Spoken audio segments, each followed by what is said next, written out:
Talk a little bit about how your analytical skills that led to that type of a career choice have benefited you as you've kind of risen up the ranks in your career. Despite the introversion of the engineering stereotype, which is true, Exactly. I think. At the core for me, building is what I love. Building something, and it's become more like building a company Yeah. versus building a widget or a product. But as an engineer, I wrote code and we built computers and we built graphics engines and so forth. And that was incredibly satisfying to be, I'd say, on a team with a role, with some real expertise, right? You worked hard and you produced something that was hopefully valuable to the customer and in the market. But I think that whole build it culture, and that's the thing that's driven me, I think, forward to move from building products to building companies. The drive to have detail, but put them into context is part of that for me. It's been hard for me over time, I would say, to understand managing people as opposed to building things with my own hands, if you will. That's been, I'd say, probably one of the bigger challenges for me as I've moved through my career. But knowing that I'm building a company and building value in a company that's been the real focus and the payoff. So I'd say expanding on the what you can do yourself to what you can do with a small team and then building teams of teams. That's been how you get the scale, right? To your point. One of the things that I love about it is you can sell big, complex deals to SMBs in a relatively short period of time. I mean, even at Decimal, our average sales cycle is 22 days from closed one. Love that. There's no way that's the case with accounting firms, though. And you're selling to a segment that doesn't move at that pace. Was that kind of an adaptation and a learning for you that there are some of those differences? There are some really great things about accountants, but the speed of decision making, they sometimes analyze things a lot. There's sort of two pieces of that, Matt. I think number one, it's also particularly interesting about accounting and tax for us from a business standpoint that we have firm customers and we have non-firm SMB customers. And a lot of those are connected. Since our business, Rightworks, was networks, it was really QuickBooks hosting 20 years ago, 15 years ago.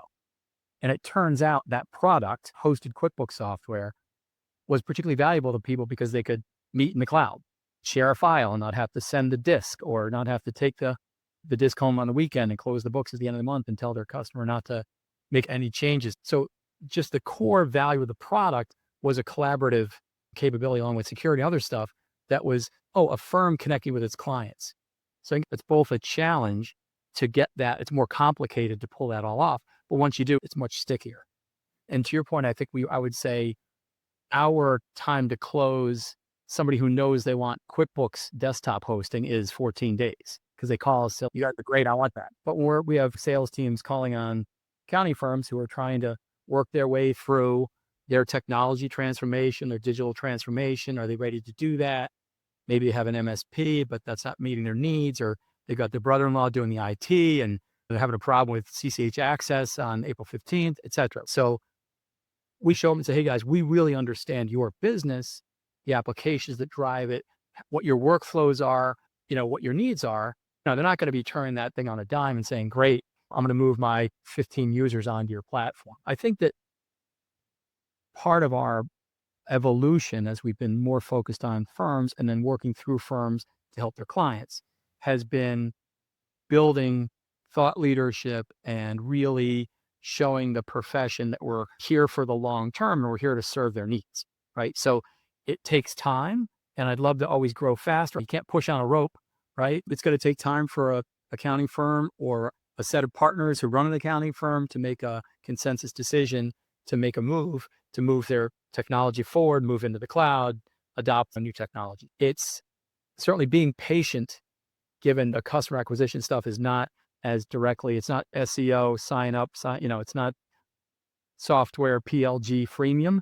It takes more, I think, to educate the customer over a period of time and to build trust. And within accounting and tax, as in every business, but I'd say maybe even more, it's referrals, right? It's recommendations and referrals from firms who've had success and are willing to say, hey, you know what?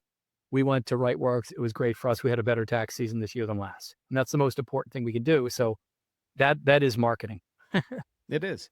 We talk a lot about do a good job, make friends, grow.